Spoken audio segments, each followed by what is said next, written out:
Stretching 5.5 kilometers into the Arabian Gulf lies one of the most audacious engineering projects the world has ever seen. Palm Jumeirah is so vast it can be seen from space.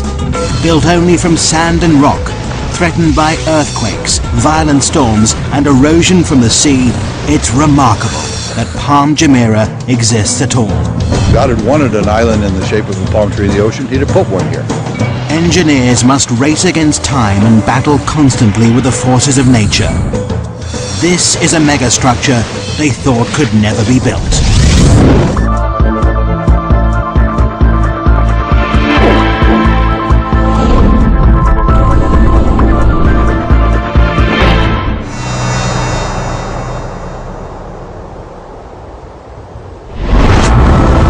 August 2001.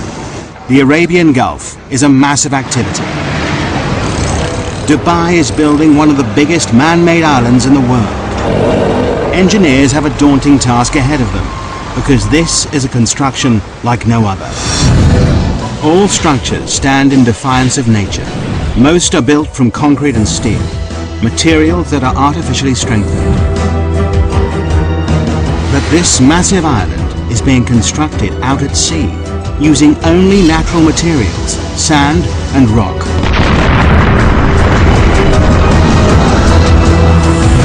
And both start eroding the moment they hit the water.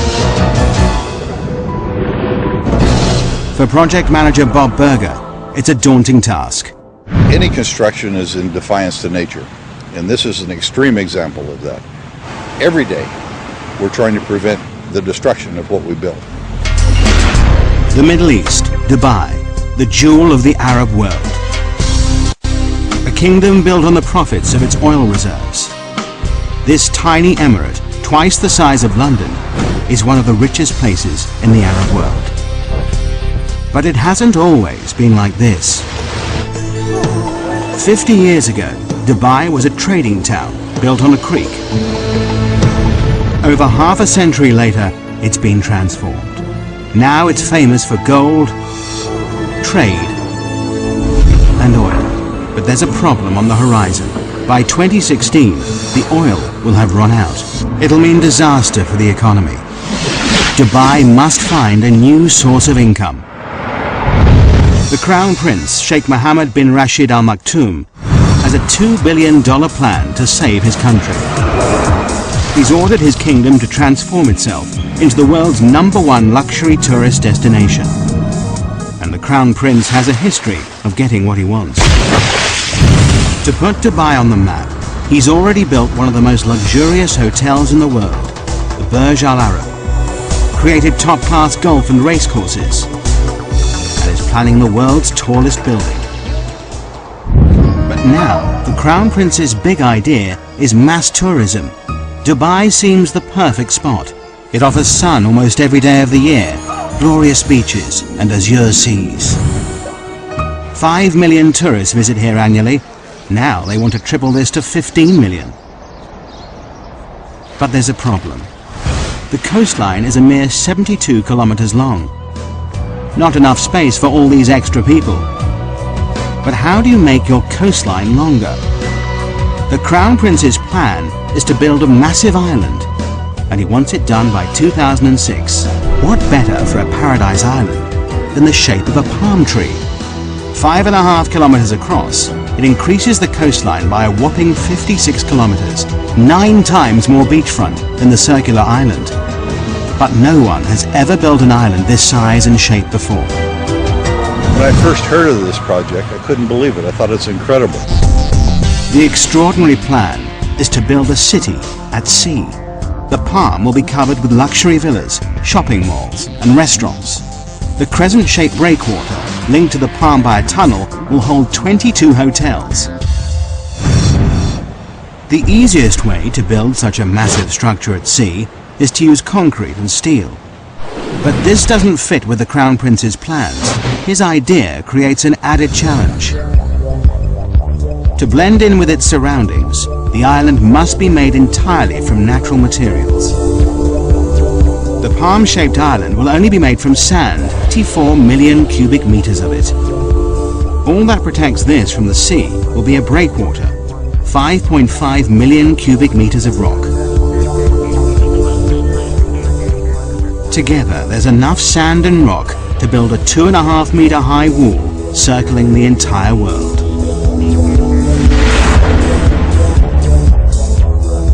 This may be the only place in the world where something like this could be done, to have the vision and then the courage to carry it through. To make this audacious plan a reality, Dubai needs the best engineers on the planet. A worldwide search leads to Northern Europe and Holland. Experts in land reclamation, the Dutch have increased Holland's landmass by 35%. The Dutch team are immediately booked for the job. The first thing they must prove is that it's possible to build an island out in the Arabian Gulf and that it'll stay there. They know the only way to keep the island in position is to surround it by a breakwater. But just how big does this sea defense need to be? To find out, the searchers must calculate the strength of Dubai's storms, the height of the waves and tidal surges, and what effect global warming will have in raising the sea level.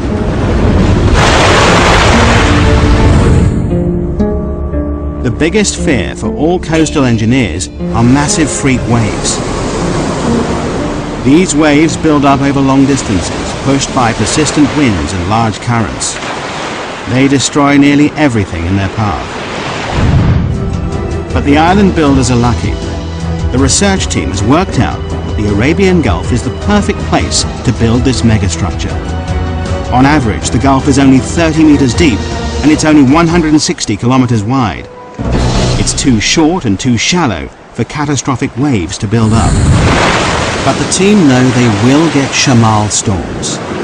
Every winter, these intense northerly storms bring high winds and 2-meter waves that will batter the structure. The searchers must also factor in the worst-case scenario, the storm that hits once in 100 years.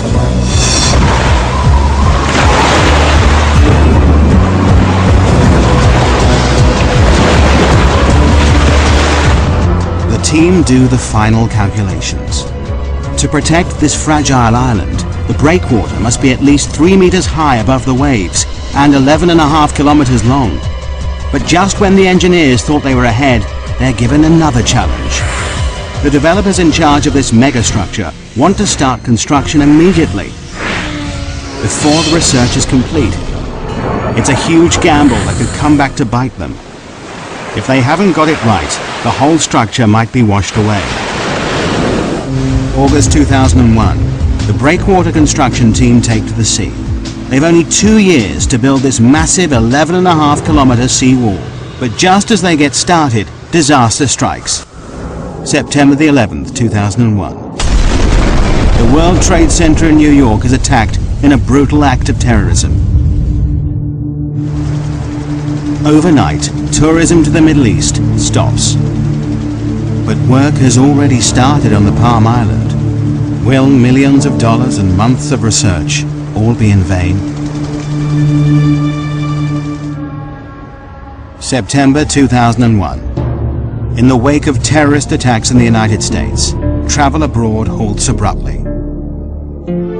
Fear and panic spread. People are too frightened to travel, particularly to the Middle East.